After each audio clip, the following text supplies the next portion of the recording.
할렐루야. 할렐루야. 아유, 오늘 먼저 임마누엘 목장 헌신 예배를 드리게 된 이 귀한 시간을 하나님 허락하신 거 너무 감사드립니다. 지금은 모든 것이 좀 연약한 것 같아도 하나님이 함께 하시면 형통한 귀한 복이 임할 것입니다. 그리고 오후에 또 이렇게 우리 청년도 나오고 또 우리 성준이도 나오고 또 여러분들 이렇게 와주셔서 너무 감사드립니다. 할렐루야. 또 오늘 얼마나 맛있는 점심을 먹었는지 몰라요. 잘 드셨어요? 저는 몇 그릇 먹었을까요? 두 그릇 먹었어요. 저는 원래 두 그릇 먹습니다. 제가 유지비가 좀 들어서 여러분 이사 가끔 하시잖아요. 저도 뭐 결혼해서 애들 낳고 송림동에서 살다가 하객동 신동 아파트로 갔다가 또 이제 저희 형님이 목회하는 분당 쪽으로 용인으로 또 갔다가 또 하나님 이곳에 인천 땅에 또 오게 하셔서 또 여기 와서 지금은 동춘동에서 살고 있습니다. 그리고 교회 근처로 오고 싶어서 지금 이제 이사를 생각을 하고 있는데 또 가까이 오면 좋겠어요. 그렇죠? 여러분들도 이사를 많이 할 텐데 이사를 할 때마다 깨닫는 것이 있습니다. 뭐냐면 정말 우리가 필요로 하는 것보다는 필요하지 않는 것들을 너무 많이 가지고 있다는 것을 깨닫게 되는 거예요. 이사할 때 되면. 눈에 띄지 않는 곳에 가보면 뭐 베란다나 뭐 이런 쪽 가보면 웬 잡동사니가 그렇게 많은지 모릅니다. 버리자니 아깝고 남줄 것은 못 되고 계속 가지고 가기엔 꼭 필요하지 않은 것들이 잔뜩 있어요. 그 요즘 제가 저희 둘째 놈이 당근이라는 거를 가르쳐 줘가지고 제가 그 당근으로 그런 좀 애매한 것들 그런 것들을 이렇게 하나씩 정리하고 있어요. 무려 나눔 그러면 그냥 막 1분 만에 당근 이렇게 오더라고요. 또 돈 될 만한 거 있으면 좀 팔기도 하고. 여러분 여기 의자 커가지고 식당의 의자 커가지고 지금 이렇게 조그만 의자로 바뀐 거 보셨어요? 19개? 그게 당근에서 제가 가지고 온 겁니다. 당근이 얼마나, 왜 당근인지 아세요, 여러분? 어떻게 알았어요? 당신의 근처. 뭐, 저기 어디 경상도, 전라도 와서 가져오는 게 아니라 우리 근처에 있는 거예요, 여기. 그래서 당근이에요. 우리 여기 5인방, 우리 어르신들도 당근을 하면 여러 가지 유익이 될 거예요. 한번 해보세요. 당근. 가르쳐 드릴게요. 어떻게 하는지 가르쳐 드릴게요. 카톡 하실 수 있죠? 그럼 당근도 할 수 있는 거예요. 자, 천국에 간 부자. 한 부자가 임종을 앞두고 하나님께 돈이 너무 많으니까 하나님께 하나님 내 재산을 좀 천국에 좀 가져가고 싶습니다. 하나님 뭐라고 그랬을까요? 안 된다. 그래도 이 부자는 끈질기게 졸라댑니다. 하나님 가져가게 좀 해주세요. 마지못해 하나님이 허락하셔가지고 단서를 하나 붙였어요. 그래, 단서 하나 뭐냐? 가방에 하나 담을 만큼만 재산을 가지고 와라. 그렇게 얘기해서 이 부자는 어떻게 할까 생각하다가 자기 재산을 다 팔아서 금으로 바꿨어요. 흐뭇했어요. 하나님 이렇게 할 줄 몰랐겠지. 하하하. 그리고 천국문에 다다랐어요.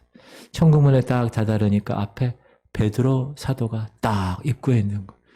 베드로가 이렇게 얘기합니다. 소지품은 가지고 들어갈 수 없습니다. 그러니까 부자는 어떻게 얘기했죠? 하나님께 허락받았잖아요. 베드로 선생님, 제가 하나님께 허락을 받았습니다. 한번 물어보십시오. 그랬더니 베드로가 그럼 가방에 도대체 뭐가 들어있게 한번 보기나 합시다. 가방을 딱 열어봤어요. 뭐가 있었죠? 금이 있었잖아요. 베드로가 이렇게 얘기합니다. 아니 이 천국에 이 도로 포장 재료를 뭐하러 이렇게 힘들게 가져오셨습니까? 그렇게 얘기했대요. 여러분, 금 이런 게 저기 천국 가면 뭐라고요? 도로 포장하는 거, 도로 포장. 사랑하는 성도님들, 저와 여러분은 이 세상에서 천국으로 이사 갈 사람들입니다. 맞습니까? 정말이에요? 그때 뭘 가지고 갈 수 있을까요? 사실 아무것도 가지고 갈 수가 없습니다. 성경이 그렇게 얘기하고 있어요. 그러나 물질적으로는 아무것도 가지고 갈 수 없지만 영적으로는 가지고 갈 수 있는 것, 또 반드시 가지고 가야 할 것이 있습니다. 그것이 뭘까? 제가 여러분에게만 오늘 3가지로 말씀을 드리겠습니다. 첫 번째는 경건이에요. 따라합시다. 경건. 경건. 여러분, 경건이 뭡니까? 따라합시다. 예수님을 닮는 것이 경건입니다. 우리가 경건훈련 이렇게 얘기하죠. 그 무슨 훈련이에요? 내가 예수님을 닮아가는 훈련이에요. 예수님이 이 땅에 우리랑 똑같은 사람으로 오셔가지고 이 땅에 33년을 사신 것, 그 33년 동안 어떻게 사신 것을 우리가 보고 공부하고 배우고 내가 그렇게 닮아가는 것, 그것이 우리가 이 땅에서의 경건이다. 자, 예수님은 이 땅에 계실 때 하나님을 찬양하고 하나님께 영광 돌리는 것이 자기의 삶의 목적으로 살았어요. 맞죠? 우리가 이 공동체 성경 읽기도 읽어보면 그런 내용이에요. 자, 이사야 시작. 내 이름으로 불려지는 모든 자 곧 내가 내 영광을 위하여 창조한 자를 오게 하라. 내가 그를 지었고 그를 내가 만들었느니라. 하나님이 여러분을 창조한 이유가 뭐라고요? 내가 내 영광을 위하여 창조한 자. 따라합시다. 하나님의 영광을 위하여 나를 만드셨군요. 여러분이 지금 여기 살아있는 존재의 목적이 뭐예요? 하나님의 영광을 위해서 나를 만드신 거라는 거예요. 그것이 경건이라는 거예요. 하나님께 찬양하고 하나님께 영광 돌리고 얼마나 귀한 일인가. 너무나 귀한 일입니다. 그리고 경건이라는 건 제가 아까 말씀드렸지만 우리의 경건의 목표가 누구라고요? 예수 그리스도. 시작. 우리가 다 하나님의 아들을 믿는 것과 아는 일에 하나가 되어 온전한 사람을 이루어 그리스도의 장성한 분량이 충만한 데까지 이르리니. 따라합시다. 온전한 사람을 이루어 예수님 닮아가는 그때까지 계속 훈련한다. 그게 경건 훈련이에요. 우리의 최종 목적이 보이는 거. 예수님이 그렇게 이 땅에 오셔서 삶을 보여주셨어. 야, 나를 보고 따라와. 우리가 여러분, 누가 이렇게 딱 하는 걸 보고 하는 거는 어렵지 않아요. 근데 아무것도 모를 때 내가 하는 건 어려워요. 이렇게 해봐라. 막 이렇게 하잖아요. 이렇게. 그럼 따라하죠? 그렇게 따라하기 위해서 예수님이 이 땅에 오셔서 우리에게 첫 하나님의 거룩한 경건의 모델로 우리에게 보여주셨기 때문에 저와 여러분이 경건의 훈련을 위해서 그래서 그리스도의 장성한 분량에 이르기까지 성장해 나가는 것이 우리의 목표다. 그래서 사람들이 저분은 예수님 닮았어. 저 권사님, 저 집사님은 예수님 같은 마음이 있네. 라고 사람들한테 인정받는 사람은 성공한 사람이에요. 그 사람을 성공한 사람이라는 거는. 저 사람은 누가 자기 직장 과장이 전혀 모르는데 교회 다닌다고 하면 저 사람이 교회를 다녀? 말이 안 돼. 이러면 곤란한 거예요. 그 사람은. 그래, 저 사람은 교회 다니는 사람일 거야. 내가 지금까지 지켜보니까 저 사람은 예수님 같아. 그렇게 이야기를 듣는 그런 여러분 되시기 바랍니다. 그리고 경건이라는 것은 그래서 그리스도의 장성한 분량에 이르기까지 성장해서 이제 하나님의 성품에 참여하는 거예요. 하나님의 성품에. 자, 베드로후서 시작. 이로써 그 보배롭고 지극히 큰 약속을 우리에게 주사 이 약속으로 말미암아 너희가 정욕 때문에 세상에서 썩어질 것을 피하여 신성한 성품에 참여하는 자가 되게 하려. 신성한 성품이 하나님의 성품이라. 디바인 네이처. 제가 얘기했죠. 하나님의 씨를 여기 뿌리셨다고 우리가 예수 믿을 때. 5절 시작. 그러므로 너희가 더욱 힘써 너희 믿음의 덕의 지식의 절제를, 절제 인내를, 인내의 경건을, 경건의 형제의 우애를, 형제의 우애의 사랑을 더하라. 이런 것이 너희에게 있어 흡족한즉 너희로 우리 주 예수 그리스도를 게으르지 않고 열매 없는 자가 되지 않게 하려니와. 따라합시다. 하나님의 나라는 하나님의 닮은 자들만 갈 수 있다. 네, 하나님의 성품, 하나님의 성품이 이 안에 씨를 뿌려져서 그 씨가 점점 자라나 내 성품은 없어지고 내 안에 하나님의 성품으로 가득한 상태, 그것이 하나님을 닮은 사람이라는 거예요. 제가 아까 오전에 설교할 때 하나님의 형상이 우리 안에 들어와서 하나님의 지원받았다 이렇게 얘기했잖아요. 하나님의 형상이에요. 하나님의 형상. 그러므로 사랑하는 성도님들, 투자해야 합니다. 어디에 투자해야 될까요? 주식에 투자? 부동산에 투자? 가 아니라 영원히 남는 것에 투자하는 것입니다. 돈도 주식도 부동산도 이 땅의 모든 것들은 이제 그날이 되면 사라지는 거예요. 휴지 조각처럼 되는 거예요. 지금은 아직 여러분 실감이 안 나죠? 이제 조금만 기다려 보세요. 이제 모든 돈은 다 휴지 조각이 될 겁니다.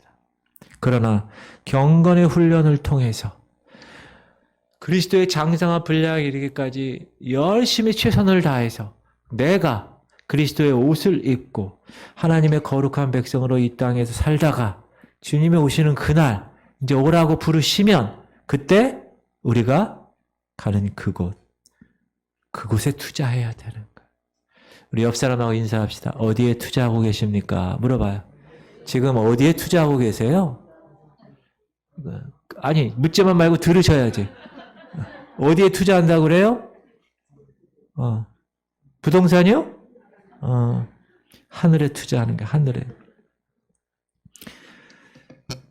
자, 시작. 망령되고 허탄한 신화를 버리고 경건에 이르도록 내 자신을 연단하라. 8절 시작. 육체의 연단은 약간의 유익이 있으나 경건은 범사에 유익하니 금생과 내생에 약속이 있느니라. 따라합시다. 경건에 이르도록 연단하라. 그럼 연단하는 게 뭐 연단? 쉽게 얘기하면 운동하는 거예요. 운동. 여러분 요즘 건강을 위해서 얼마나 많이 운동하는지 몰라요. 제가 새벽기도 끝나고 동춘동을 거쳐서 나사렛 병원 좌회전 딱 하면 이 건영 아파트 이쪽에 조그마한 그 공원이 있거든요. 사거리 소방서 앞에. 거기에 보면 꼭 새벽기도 끝나고 들어가는 그 시간에 대여섯 명이 거기서 운동해요. 체조. 막 비틀고 막 거기 누구 한 명이 리더야. 그리고 이쪽에서 막 보고 운동하는 걸 봤어요. 그리고 가끔 제가 청량산에 올라가면 거기에 60대, 70대 이 할아버지들이 운동. 이따마는 역기를 가지고 막 운동을 해. 그게 연단하는 거예요. 엑서사이즈 하는 거예요. 거기 또 훈련한다는 거예요. 디스플레이, 훈련하는 거예요. 예수님의 제자를 디사이플이라고 그러는데 그걸 훈련이라는 거예요. 여러분 그런데 여러분 운동할 때 제가 너무 이렇게 시간이 안 되고 그러면 운동을 못 할 때가 있어요. 그러면 하루, 일주일 정도 쉬잖아요. 그 다음에 하려고 그러면 운동하는 게 마음이 어떨까요? 한 주 더 쉬지 뭐 이렇게. 그게 또 이제 2주 쉬었어요. 그리고 나서 이제 한 달 정도 쉬게 되면 그 다음부터는 운동이 좀 더 쉬지 뭐. 이러고 나서 다시 정신 차리고 다시 운동을 시작을 해요. 그럼 운동이 쉬울까요? 어려울까요? 이거 얼마나 어려운지 몰라요. 그러면 또 여기 아리백이고 또 막 아프고 막 그걸 또 한 일주일 견뎌야 돼. 그러고 나서 계속 또 규칙적으로 계속 하면 좀 괜찮아지죠. 운동은 계속해서 꾸준히 하는 것이 제일 중요하듯이 경건생활, 아, 내가 어느 한 달 동안 열심히 금식하면서 막 그리고 나서 1년에 11달은 캐세라세라를 이렇게 있다. 그게 아니에요. 경건도 꾸준히 계속하는 것이 정말 중요하다. 언제까지? 우리가 이 땅에 사는 날까지. 주님 다시 오시는 그날까지 계속하는 겁니다. 역사적으로 여러분 이 교회사를 이렇게 공부해 보면 이 경건 훈련을 정말 철저하게 하는 그런 민족들이 많았어요. 영국의 퀘이커 교도들, 또 독일의 경건주의자들, 그 다음에 감리교의 메소디스트, 이 사람들 상당히 경건주의. 미국의 제1, 2차 대각성 Great Awakening이라고 그래서 대각성, 완전 하나님이 그 미국을 뒤집어 흔드신 적이 있어요. 그때 청년들이 우리나라에 온 언더우드, 아펜젤라 이런 사람들, 그 당시 1800년도 막 그런 주인공들이 다 제일 처음에 했던 게 뭐냐? 경건 훈련입니다. 이들을 통해서 세계 역사가 바뀌었고 이들을 통해서 진실한 복음이 전해진 것입니다. 그리고 경건이라는 것은 세상에 썩어질 것들, 제가 아까 얘기한 것들, 그런 걸 다 어떻게 해요? 피하는 거예요. 그리고 영원한 것을 추구하는 거예요. 시작. 오직 너 하나님의 사람아 이것들을 피하고 의와 경건과 믿음과 사랑과 인내와 온유를 따르며. 따라합시다. 너 하나님의 사람아. 옆 사람에게 얘기하세요. 당신은 하나님의 사람입니다. 맞습니까? 물어봐요. 그럼 대답을 들으세요. 뭐라고 그래요? 네, 좋아요. 근데 하나님의 사람은 뭐 하라고요? 피하고 따라야 된다. 그리고 12절 시작. 믿음의 선한 싸움을 싸우라 영생을 취하라. 이를 위하여 내가 부르심을 받았고 많은 증인 앞에서 선한 증언을 하였도다. 따라합시다. 피할 것은 피하고 취할 것은 취하자. 그게 경건인데 그러면 뭘 피하고 뭘 취합니까? 세상에 썩어질 것을 피하는 거예요. 쾌락, 탐욕, 욕심, 세상의 가치관, 세상의 풍조 이런 것들을 어떻게 하는 거예요? 피하는 거예요. 피하는 거. 우리가 중학교, 고등학교 때 영어 시간에 flee from, ing, 그 flee from, 그러니까 피하는 거예요. 피하는 거. 피하는 건 도망간다는 거예요. 뭐로부터? 세상 것으로부터 도망가는 거예요. 왜 도망갑니까? 우리가 세상과 맞닥뜨려서 세상을 이길 힘이 갖추어지지 않았기 때문에 예수님이 우리 안에 거하지 않는 사람들은 이 세상을 이길 수가 없습니다. 이길 능력이 없기 때문에 그래요. 세상의 그 세력이 얼마나 강한지 몰라요. 그러므로 피해야 합니다. 유혹의 현장에 가지 말아야 합니다. 요셉처럼 보디발 안에 유혹이 다가오면 어떻게 해야 돼요? 그 자리를 떠나야 됩니다. 옷을 벗겨 그런 수모를 당해도 피해야, 그 현장을 떠나야 됩니다. 술자리에 되도록 가지 말아야 됩니다. 되도록 죄를 지을 가능성이 있는 곳은 가지 말아야 됩니다. 피할 것은 피해야 된다는 거예요. 이게 훈련으로 우리 몸에 체득이 돼야 된다. 왜? 우리는 하나님의 사람이니까. 따라합시다. 나는 하나님의 사람입니다. 맞습니까? 그러면 하나님의 사람답게 살아가는 거예요. 피할 것은 피해야 되는 거예요. 이런 것들을 피하고 그럼 뭘 취할까요? 거기 나오죠. 옳은 것을 취하는 거예요. 많은 사람들이 다 옳지 않은 걸 선택해도 나는 아니야. 나는 옳은 것을 선택할. 그게 경건이라는. 내 안에 믿음과 사랑을 취하는 거예요. 인내와 온유를 취하는 거예요. 그리고 그 세상적인 것과 싸우는 거예요. 내 안에 있는 그분 때문에 나는 이미 승리한 사람이라는 걸 깨닫고 영적 전쟁을 위해서 준비하고 전신갑주를 입고 믿음의 선한 싸움을 싸우는 거예요. 그 다음부터는 싸우는 거예요. 우린 이미 승리를 거머쥔 사람입니다. 맞습니까? 제가 계속 얘기하죠. 9회 말 경기는 승리로 끝나는 것을 우리가 이미 아는 사람들. 그러므로 훈련하는 거예요. 경건은 따라합시다. 경건은 훈련만으로만 가능하다. 훈련 없이는 절대로 되지 않습니다. 여러분, 옳은 것, 믿음, 사랑, 인내, 온유 이런 거 가만히 있으면 될까요? 절대로 주어지지 않아요. 훈련돼야 됩니다. 하나님의 사람이기 때문에. 우리는 훈련병이기 때문에 주님 오시는 날까지 훈련해야 되는 것이다. 그것이 경건이다. 그리고 경건이 내가 천국으로 이사갈 때 내가 가져가야 될 첫 번째 것이다. 여러분 꼭 준비하세요. 그렇게 준비하시는 하나님의 백성들이 될 수 있기를 주의 이름으로 축원합니다. 두 번째는 우리가 천국으로 이사갈 때 가져야 될 것은 사명이에요. 사명. 제가 질문 하나 드릴게요. 예수님을 믿는 성도들 여러분에게 있어서 이 땅에서의 최종 목표가 뭡니까? 얘기해 보세요. 여러분의 삶의 이 땅에서의 최종 목적이 뭐예요? 따라하겠습니다. 하나님이 시키신 일을 다 이루는 것이다. 그게 저와 여러분의 최종 목적입니다. 뭐 돈 모아서 빌딩을 하나 사는 게 최종 목적이 아니고 아파트 화장실 2개째에서 내가 3개, 4개 있는 집으로 이사 가는 게 그게 내 최종 목적이 아니고 하나님이 이 교회에게 허락하신 것, 하나님이 저와 여러분에게 허락하신 그 일, 시키신 일을 다 이루는 것, 그것이 최종 목적이다. 여러분 우리의 모델이 누구라고 그랬어요? 예수님. 그분이 어떻게 사셨어요? 하나님이 그 아들 예수에게 시키신 일을 다 이루신 것으로 그분의 삶을 마쳤어요. 시작. 예수께서 신포도주를 받으신 후에 이르시되 다 이루었다. 머리를 숙이니 영혼이 떠나가시니라. 제가 질문 하나 드릴게요. 예수님의 사명이 뭡니까? 왜 예수님이 이 땅에 오셨어요? 죽으려고 오신 거예요. 예수님이 이 시간, 2000년 전에 이 땅에 오신 이유는 죽으려고 오신 거예요. 그것이 아버지 하나님께서 아들 예수에게 시키신 일입니다. 그 예수님은 근데 그 일을 이루셨어요. 죽음으로 이루신 거예요.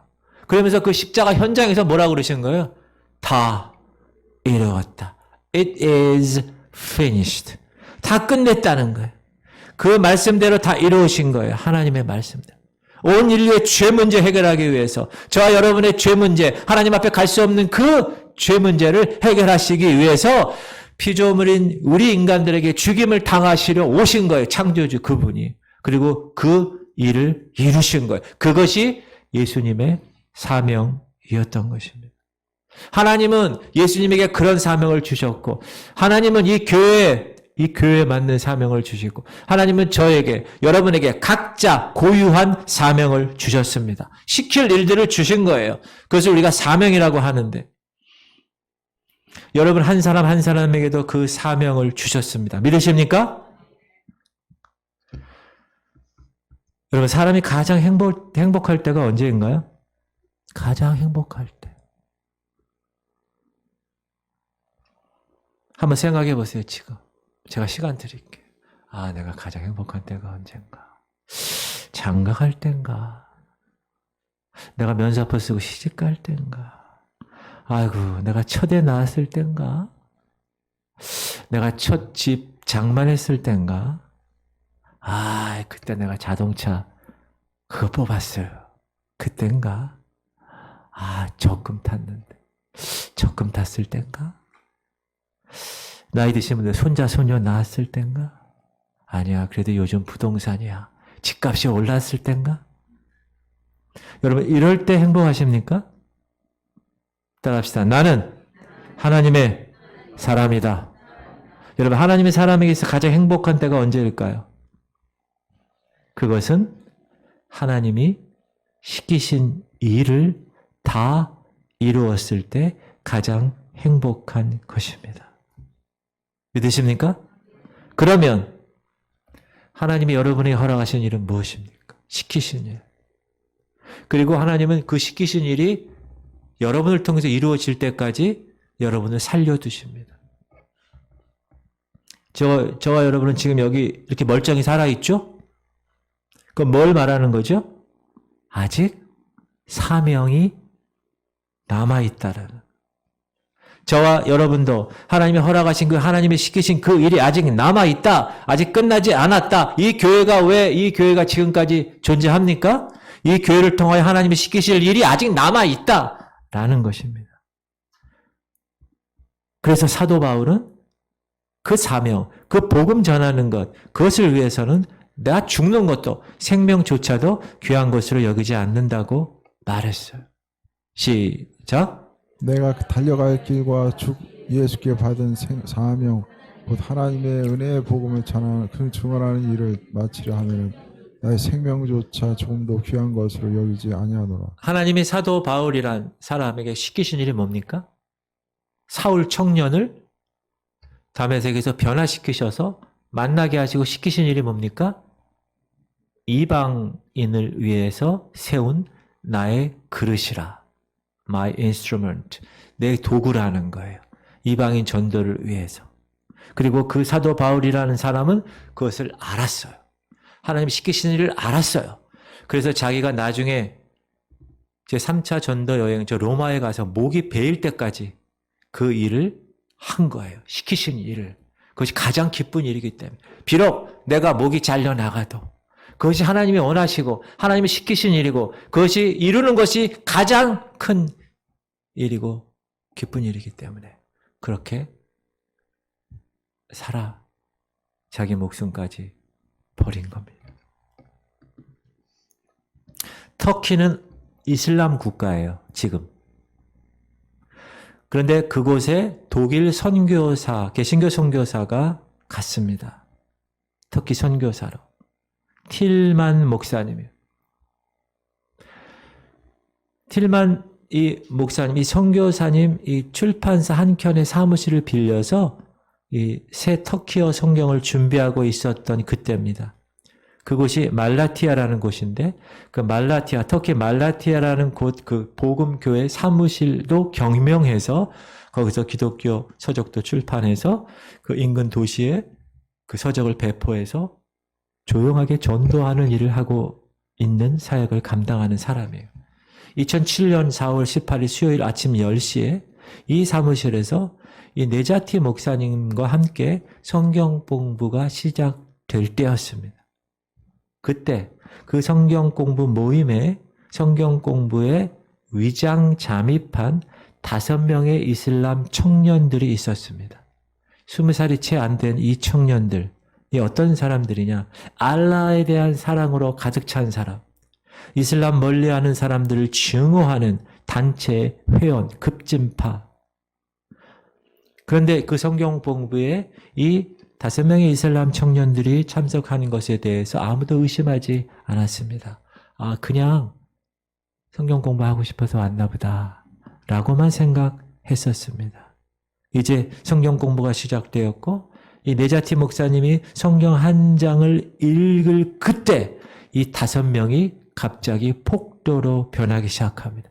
총을 갖고 칼을 갖고 동아줄을 갖고 자기가 몰래 갖고 온 이 것들을 빼서 성경 공부에 참석한 그 네가티 목사님과 그 틸만 선교사님과 또 거기 있는 형제들을 다 손발을 의자에 묶고 핸드폰으로 그 장면을 녹화하면서 거의 3시간 동안 혹독하게 고문한 사건이 발생되었습니다.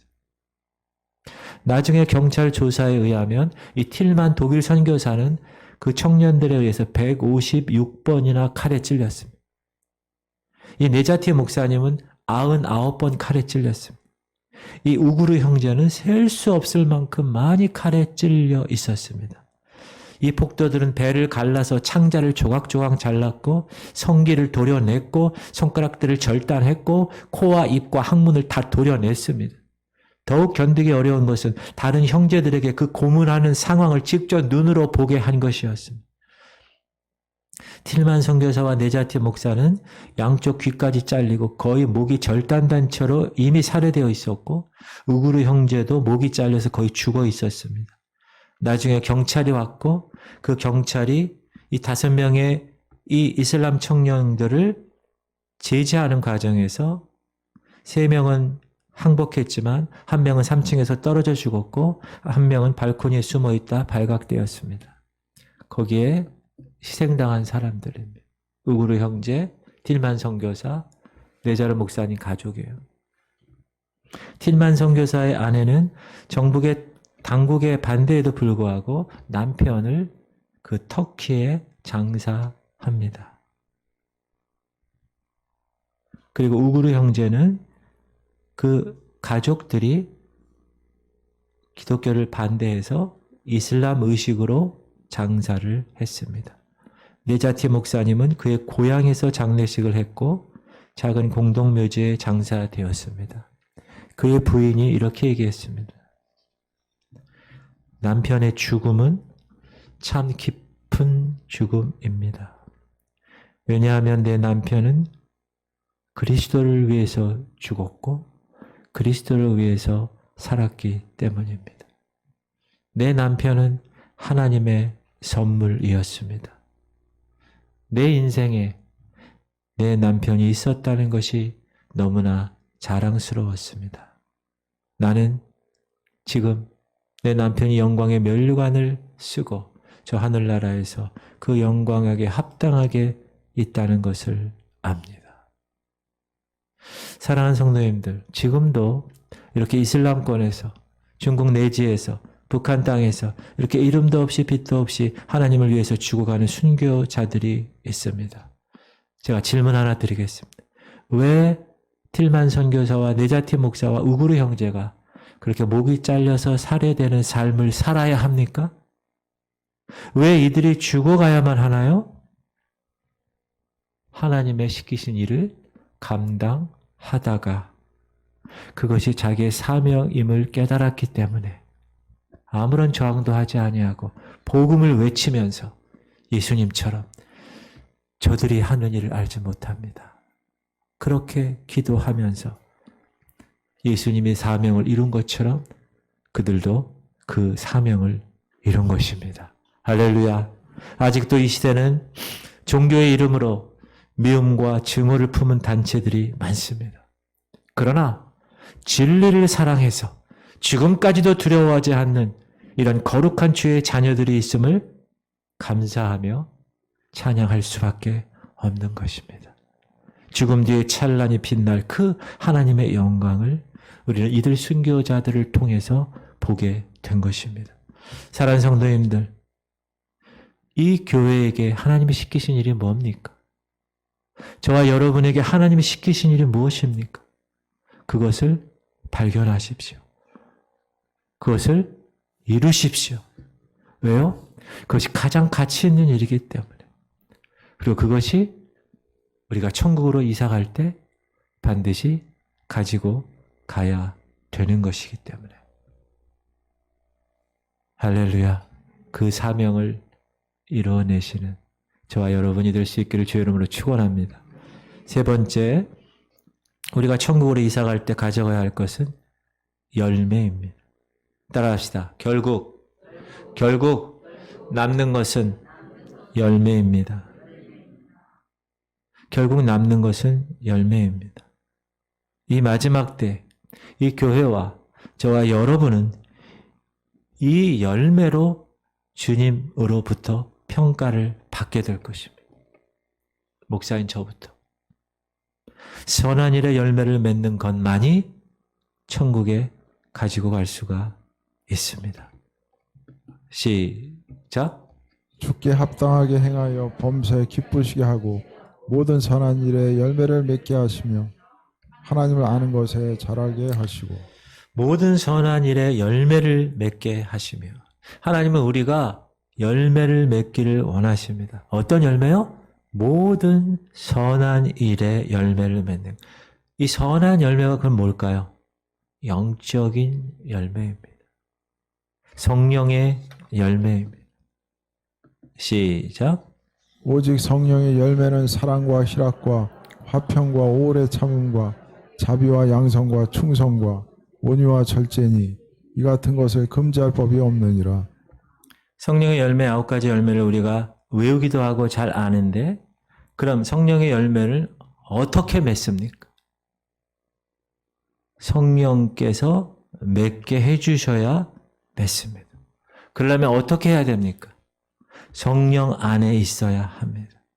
여러분, 성령의 열매는 성품의 변화입니다. 따라합시다. 성령의 열매는 성품의 변화다. 이것은 오직 성령으로만 이루어집니다.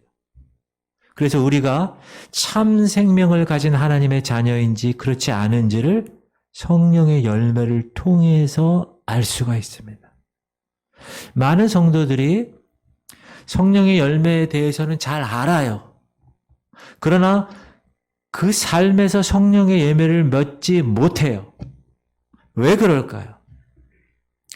그 이유가 성령의 열매를 맺는 것과 구원받는 것이 별개의 문제라고 생각하기 때문에 그렇습니다.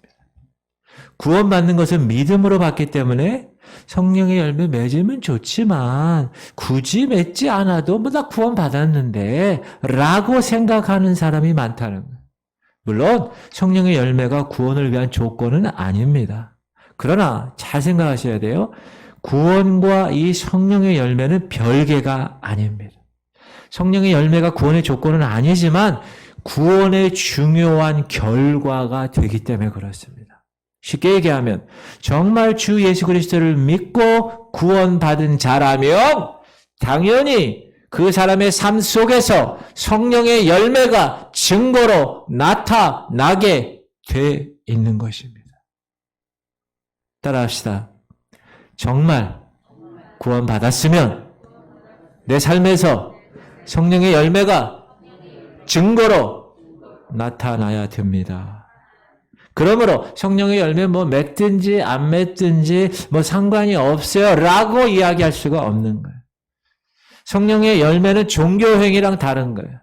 내가 예배 열심히 드리고 새벽기도 나오고 성경 읽고 공부하고 기도생활하고 11조 교회 봉사 열심히 하면 신앙생활 꽤 잘하는 것으로 생각합니다. 거기에다가 방언이나 예언 치유의 은사까지 받으면 믿음 좋은 사람으로 평가됩니다. 물론 이것은 성령의 역사로 되어지는 것입니다. 그러나 그것을 성령의 열매라고 하지는 않습니다. 따라합시다. 성령의 열매는 성품의 변화입니다. 여러분, 이 성품의 변화는 오직 성령으로만 이루어집니다. 그래서 우리가 참 생명을 가진 하나님의 자녀인가? 아닌가? 그 사람의 열매를 보고 아는 거예요. 사과를 보고 아 사과구나. 감을 보고 아 감이구나. 아는 것처럼. 내가 성령의 열매, 사랑과 희락과 평과 오래 참음과 자비와 양성과 충성과 온유와 절제의 열매를 보면서 아 저 사람이 온전하게 변화된 성품의 소유자구나. 아 정말 저 사람은 하나님의 사람이구나. 저 사람은 성령의 사람이구나. 라는 것을 알게 된다는. 열매로 그 나무를 알 수 있듯이. 아 그래 저 사람 진짜야. 진짜 예수 믿는 사람이야. 그의 삶에 성령의 열매가 맺혀지느냐 그렇지 않느냐에 따라서 우리는 그 사람을 성령의 사람인지 아닌지로 알 수가 있는 것이에요. 그러니까 지금 내 삶에 성령의 열매가 맺히지 않는다면 뭐예요? 우리는 예수를 믿어도 비참한 사람인 것이에요. 그런데 성령의 열매를 스스로 맺어보려고 노력하는 사람이 있어요. 아, 그 사람 참 책임감도 있고 성실하고 의지도 강한데 스스로 그 성령의 열매를 맺으려고 하는 사람이 있다. 성령의 열매를 내 스스로, 내 의지로, 내 노력으로 맺으려고 하면 율법주의자가 되는 겁니다. 자기의 노력이나 자기의 의지로 성령의 열매가 맺혀진다고 생각하니까 어떻게 해요? 자신의 삶이 성령의 열매가 맺힌 것으로 자꾸 보이려고 하다 보니까 어떻게 돼요? 그렇진 않은데 그렇게 보이려다 보니까 위선자가 되는 거예요. 끊임없이 그것에 대해서 다른 사람을 판단하는 거예요. 저 사람 말이야 저렇게. 이것이 성령의 열매를 자기 노력으로 해보려고 하는 사람들이 빠지는 위험 함정입니다. 함정.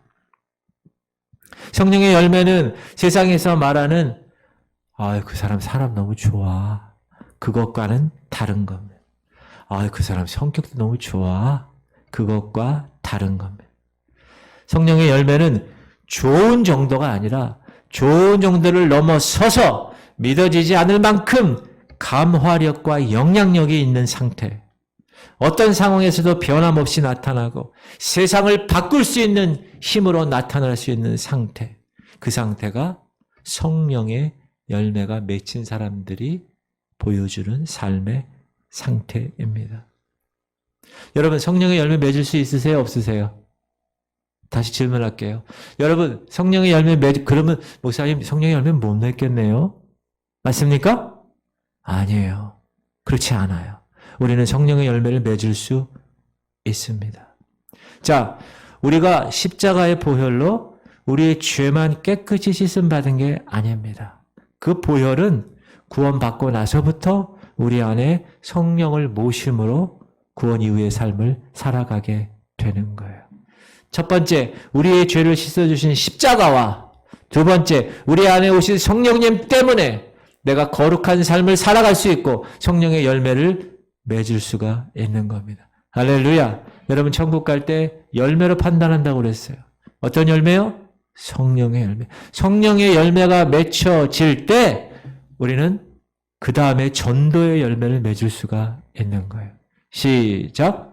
사람이 만일 온 천하를 얻고도 제 목숨을 잃으면 무엇이 유익하리요? 사람이 무엇을 주고 제 목숨을 바꾸겠느냐? 그 한 사람이 그 영혼이 세상의 모든 것보다 더 귀하고 가치가 있다고 얘기했어요. 왜 그렇다고요? 그 사람에게 하나님의 형상을 하나님이 주셨다. 그것 때문에. 그래서 한 사람의 목숨을 천하를 주고도 살 수 없다고 얘기하는 겁니다. 그리고 그 영혼 구원의 열매를 맺게 하기 위해서 하나님은 이 연수동에 지구촌 성결교회를 세우셨고 목사인 저를 보내셨고 성도인 여러분을 택하시고 사명을 주신 것입니다. 뭐 때문에요? 전도의 열매를 맺으라고. 그 열매가 천국으로 이사갈 때 하나님이 가장 인정해 주는 열매이기 때문에. 그러므로 우리가 처음에 성령의 열매를 맺었다면 오직 성령이 너에게 임하시면 너희가 권능을 받고 뭐요? 예루살렘과 유대와 사마리아와 땅 끝까지 증인이 되는 삶을 사는 것처럼 성령의 열매를 맺혔다면 그 성령의 열매를 가지고 어떻게 해야 됩니까? 이제 사마리아와 땅 끝까지 인천 땅과 세계 열방까지 증인으로 여러분이 사셔야 되는 것입니다. 할렐루야.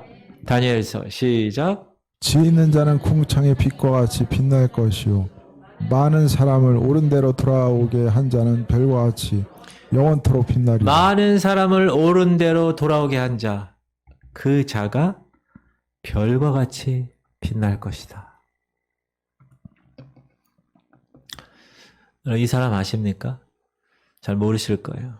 저 사람은 삼성생명의 보험회사의 직원입니다.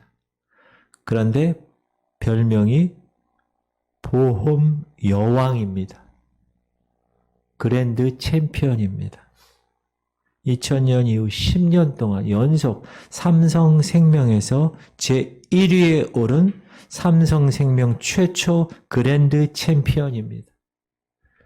1년의 보험 계약 건수 221건, 1년의 매출 233억 원, 유지율 100%라는 진기록을 세웠습니다.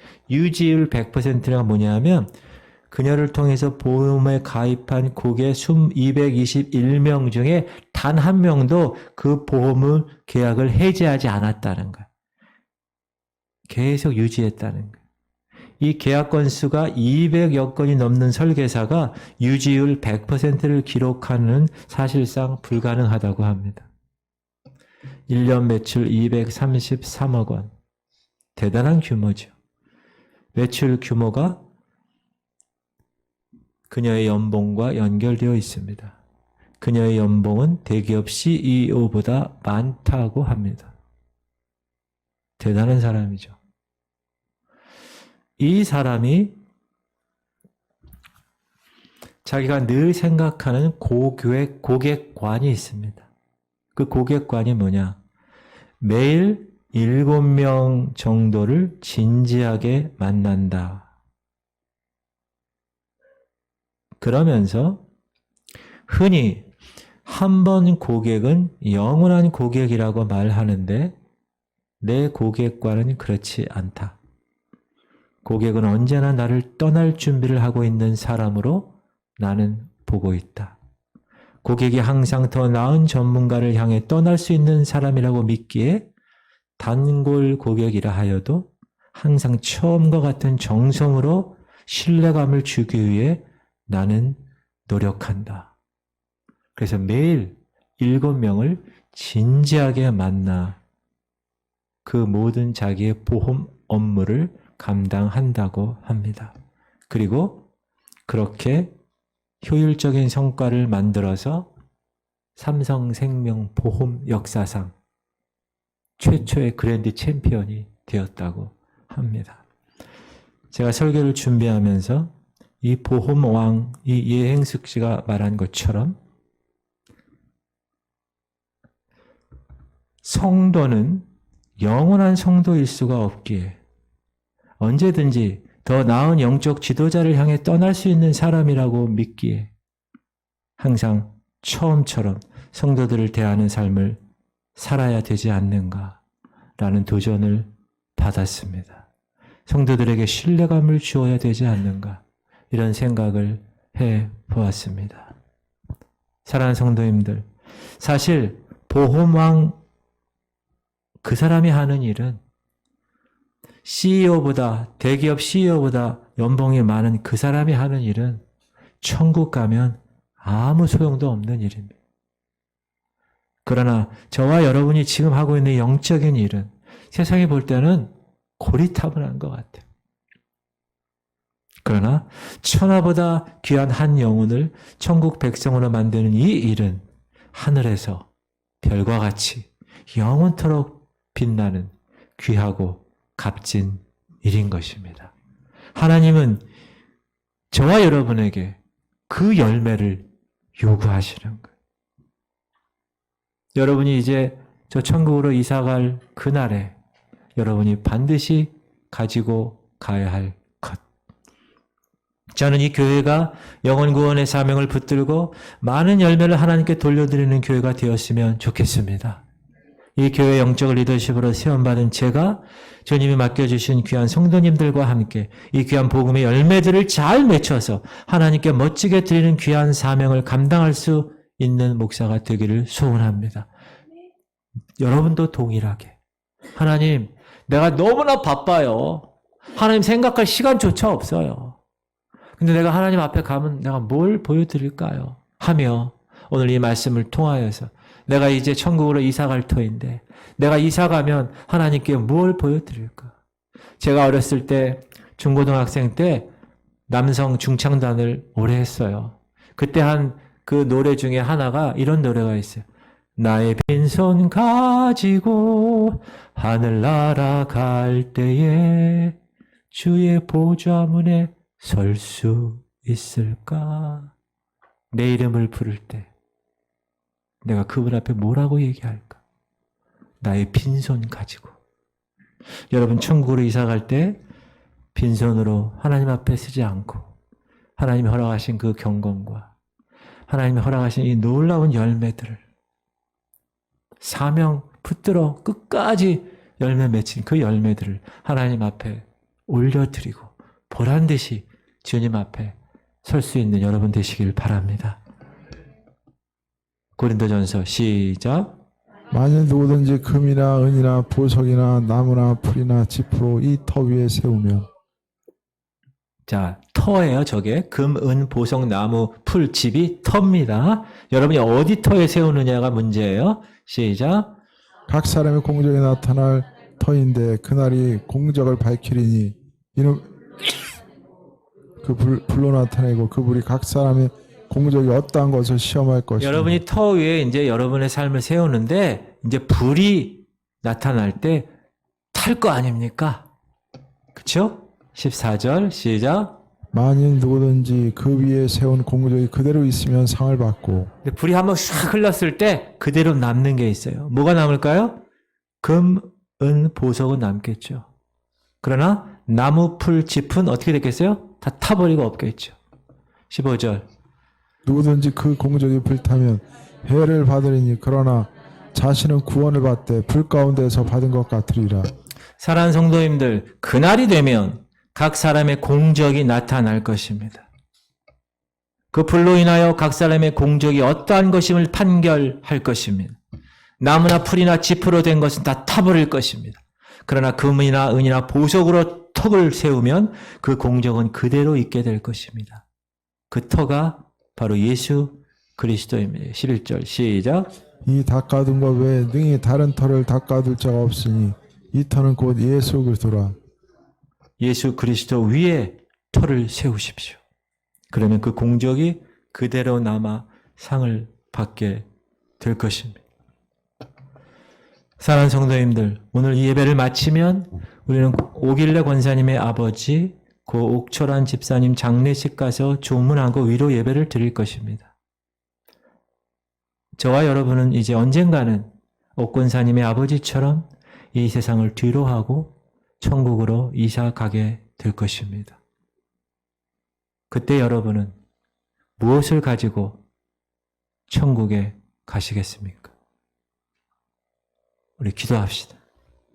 이제는 우리 주 예수 그리스도의 말하신 은혜와 하나님 아버지의 극진하신 사랑하심과 성령님의 감동감화 충만 교통 위로하심이 이제 천국으로 이사갈 때 경건과 주님이 주신 사명과 그 놀라운 사명을 통하여서 우리에게 맺혀지는 그 열매를 통하여 하나님께 영광 돌리고 보호하기를 원하는 하나님의 백성들 머리 위에 이제부터 영원토록 함께 하시기를 간절히 축원하옵나이다. 아멘.